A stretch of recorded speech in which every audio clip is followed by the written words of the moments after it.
ఓం నమో బ్రహ్మాదిభ్యో బ్రహ్మ విద్యా సంప్రదాయకర్తృభ్యో వంశ ఋషిభ్యో మహద్భ్యో గురుభ్యః.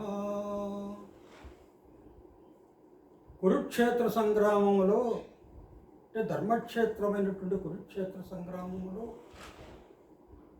పాండవులు ఒక పక్షము, కౌరవులు ఒక పక్షము చేరి యుద్ధానికి పూనుకుంటూ ఉన్నారన్నమాట. అప్పుడు దుర్యోధనుడు తన గురువైనటువంటి ద్రోణాచార్యుల వారి దగ్గరకు వెళతాడు. దృష్ట్వాతు పాండవానీకం యోడం దుర్యోధనస్తదా.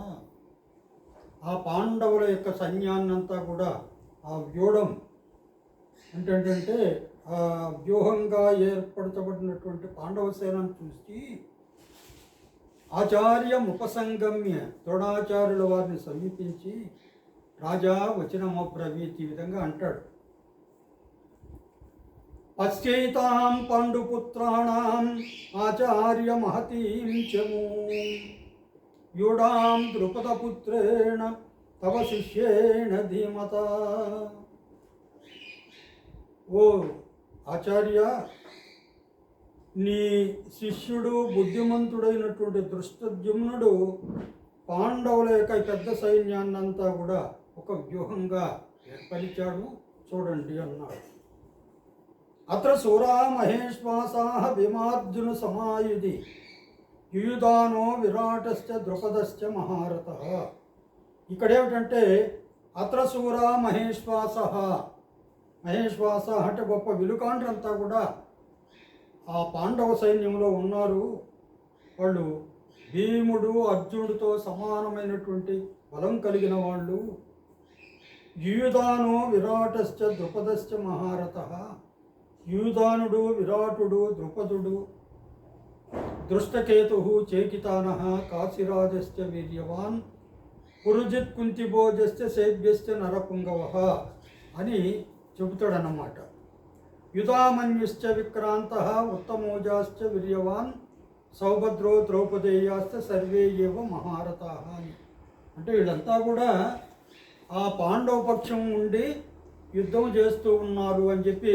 అంటే ఇప్పుడు మనకు చాలామందికి ఈ శ్లోకాలు ఏదో చదువుకుంటాం, ఈ పురుజిత్ కుంతిభోజుడు అది ఇదని. వీళ్ళ యొక్క పరిచయం చేయాలి అనేది మనం ఈరోజు వాళ్ళ యొక్క పరిచయం కొద్దిగా తెలుసుకుందామని ఉద్దేశం. అందులో యుయుధానుడు అని ఉన్నాడు. ఆ యుయుధానునికే సాత్యకి అని పేరు అన్నమాట. ఇతడు శ్రీకృష్ణుని యాదవ వంశానికి చెందిన వీరుడు. ఎవరు? యుయుధానుడు ఉన్నాడే, ఆ శ్రీకృష్ణుని వంశమైనటువంటి యాదవ వంశానికి సంబంధించినటువంటి సూర్యుడు అన్నమాట.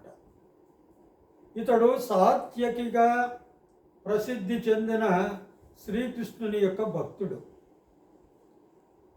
యాదవ సైన్యానికి చెందిన ముఖ్య నాయకుడు కూడా. ఇతడు అర్జునుతో కలిసి ద్రోణాచార్యుని వద్ద యుద్ధ విద్యలను కూడా అభ్యసించాడు. అంటే అర్జునుడికి సమకాలికుడు, అర్జునుడికి సతీర్థుడు అని చెప్పుకోవాలి. వీళ్ళిద్దరూ కూడా ద్రోణాచార్యుని వద్ద యుద్ధ విద్యలు నేర్చుకున్నారు. కురుక్షేత్ర యుద్ధములో పాండవుల పక్షాన పోరాడినటువంటి మహారథులలో ఇతడు కూడా ఒకడు. యుయుధానుడు ఈ పాండవ పక్షంలో పోరాడినటువంటి మహారథులు ఉన్నారే, వాళ్ళలో ఇతడు కూడా ఒకడు అన్నమాట.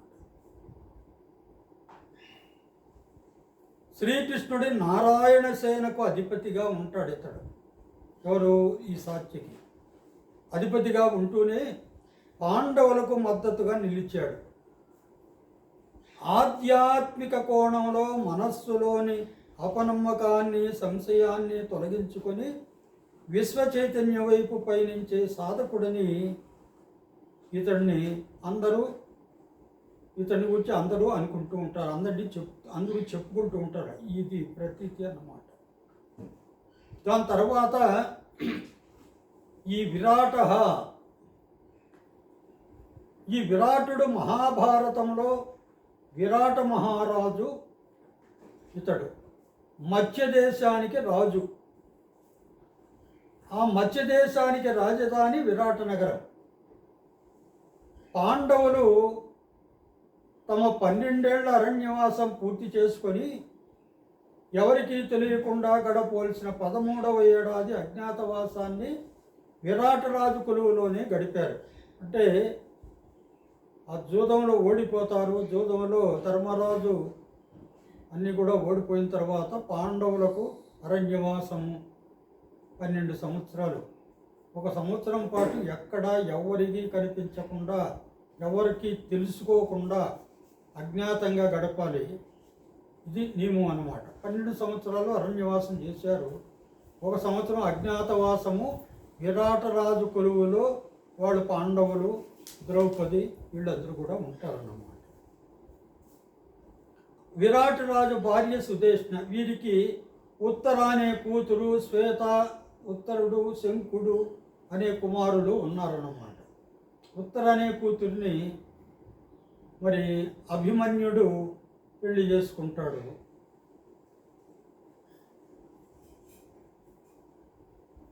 కురుక్షేత్ర యుద్ధంలో ఇతని కుమారులు మరణించారు అన్నమాట. ఎవరు? ఈ విరాట్ రాజు యొక్క కుమారులంతా వీళ్ళు ఉన్నారు కదా, శ్వేత, ఉత్తరుడు, శంకుడు వీళ్ళంతా కూడా.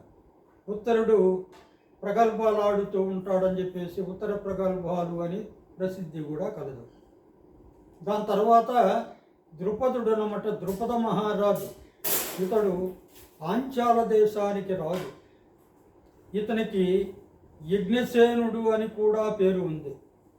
ఈ ద్రుపదునికి యజ్ఞసేనుడు అనే పేరు కూడా ఉంది. ఇతడు పాంచాల దేశానికి రాజు. ఈ యజ్ఞసేనుడు అనే పేరుంది కాబట్టి ద్రౌపదికి యజ్ఞసేనుని యొక్క కూతురుగా యాజ్ఞసేని అనే పేరు కూడా వచ్చిందనమాట. విద్యాభ్యాస సమయంలో ద్రోణుడు అతనికి మంచి మిత్రుడు అన్నమాట. వీళ్ళు ద్రోణుడు, ద్రుపదుడు ఇద్దరు కూడా కలిసి చదువుకున్నారు, మంచి మిత్రులు కూడా. భరద్వాజుని యొక్క కొడుకు ద్రోణుడు, వృషతుని కొడుకు ద్రుపదుడు. దృష్టద్యుమ్నుడు ఈ ద్రుపదుని కొడుకు. ఈ దృష్టద్యుమ్నుడే కురుక్షేత్ర సంగ్రామంలో పాండవ సేనంతా కూడా ఒక వ్యూహంగా తీర్చిదిద్దిన వాడు అని. దాని తర్వాత దృష్టకేతువు చెప్తున్నాడు. ఇతడు చేదిరాజు శిశుపాలుని పెద్ద కొడుకు. చేదిరాజు శిశుపాలుడు ఉన్నాడు కదా, అతడు శ్రీకృష్ణునికి శత్రువు అని అనుకుందాం. ఆ శ్రీకృష్ణుడిని చాలా నిందిస్తాడన్నమాట. శ్రీకృష్ణుడు 100 తప్పులను క్షమించి 100వ తప్పు తరువాత అతన్ని తన సుదర్శన చక్రంతో మరి చంపేస్తాడు. ఈ చేదిరాజు శిశుపాలుని యొక్క కొడుకు అన్నమాట దృష్టకేతు. ఇతడు చేది దేశానికి రాజు. దృష్టకేతు ఇతడు పాండవులకు నమ్మకమైనటువంటి మిత్రుడు. దాని తర్వాత అతడు చనిపోయిన తర్వాత పాండవుల పక్షం వహిస్తాడు. ఇతడు ధర్మరాజుకు మరి చాలా దగ్గరగా వెలుగుతూ ఉంటాడు. కురుక్షేత్ర యుద్ధంలో పాండవ సైన్యంలోని 7 అక్షౌహిణులకు నాయకత్వం వహించిన 7 సేనాధిపతుల్లో ఇతడొకడు. పాండవ సైన్యానికి 7 అక్షౌహిణుల సేన ఉంది. ఒక్కొక్క అక్షౌహిణికి ఒక్కొక్క సేనా నాయకుడు ఉంటాడు. ఆ 7 మంది సేనా నాయకులలో ఈ చేదిరాజు, ఈ దృష్టకేతు ఒకడన్నమాట. కురుక్షేత్ర యుద్ధంలో కౌరవ పక్షాన ఉన్న ద్రోణుని చేతిలో మరణిస్తాడు ఇతడు. అంటే ద్రోణుడు సైన్యాధ్యక్షుడిగా ఉన్నప్పుడు అతని చేతిలో మరణిస్తాడు. దాని తర్వాత చేకితానుడు యాదవ మహారథి, యాదవ వంశానికి చెందినవాడు, గొప్ప రథికుడు కూడా. పురుజిత్తు, కుంతి భోజుడు వీళ్ళిద్దరూ కూడా కుంతీదేవి సోదరులు. అందుకని జంటగా చెప్పారు. కుంతీదేవి పాండవుల యొక్క తల్లి ఉంది కదా, ఆమెకు సోదరులు అన్నమాట వాళ్ళిద్దరు కూడా. వీరిద్దరూ కూడా ఈ ద్రోణుని యొక్క చేతిలోనే మరణిస్తారు. ఈ కుంతిభోజుడు వీళ్ళ తండ్రి పేరు కూడా కుంతిభోజుడే. దాని తర్వాత శైభ్యుడు అంటున్నాడు. శిపిదేశపు రాజు, సృంజయుని తండ్రి. యుధిష్ఠిరుని మామగారు, అంటే ధర్మరాజుకు మామగారు అని. అంటే రాజులకు అనేక మంది భార్యలు ఉంటారు కదా, అందులో ఒక భార్యకు ఆయన శైవ్యుడు అని ఆయన తండ్రి కావచ్చు. అసలు పేరు గోపసానుడు. యుధామన్యుడున్నాడు, పాంచాల రాజకుమారుడు, అర్జునుని ఎడమరథ చక్ర రక్షకుడు అన్నమాట యుధామన్యుడు. అర్జునుని యొక్క ఎడమరథానికి ఒక రక్షకుడు, కుడి రథానికి ఒక రక్షకుడు ఉంటే ఎడమరథానికి ఈ యుధామన్యుడు రక్షకుడు అనమాట. ఈయన కూడా పాండవుల పక్షంలో కురుక్షేత్రంలో యుద్ధం చేశాడు. ఉత్తమౌజుడు పాంచాల యోధుడు, అర్జునునికి కుడి రథ చక్ర రక్షకుడు అన్నమాట. అర్జునుని యొక్క కుడి రథచక్రానికి రక్షణ చేకూర్చేవాడు ఈ ఉత్తమౌజుడు. దాని తర్వాత సౌభద్రుడు, సుభద్రా కుమారుడు అయినటువంటి అభిమన్యుడు పాండవ పక్షంలో ఉండి యుద్ధం చేశాడనమాట కురుక్షేత్ర సంగ్రామం. ద్రౌపదేయాశ్చ అంటున్నాడు. ద్రౌపది పాండవుల యొక్క ధర్మపత్ని కదా. ధర్మరాజు, భీముడు, అర్జునుడు, నకులుడు, సహదేవుడు వాళ్ళ వల్ల ద్రౌపదికి 5 మంది పుత్రులు కలుగుతారు. వాళ్ళను ఉప పాండవులు అంటారు. వారి పేర్లు ఏమిటంటే చాలామందికి తెలియకపోవచ్చు. ప్రతివింధ్యుడు, సుతసోముడు, శృతకీర్తి, శకానీకుడు, శృతకర్ముడు అని 5 మంది ఉప పాండవులు అన్నమాట. వీళ్ళంతా కలిపి కురుక్షేత్రంలో పాండవ పక్షంలో ఉండి యుద్ధం చేశారు. ఈ విధంగా మనము కురుక్షేత్రంలో ఉన్నటువంటి ఆ పాండవ పక్షం వహించి యుద్ధం చేసినటువంటి వీరుల యొక్క పరిచయాల్ని మనము తెలుసుకున్నాము.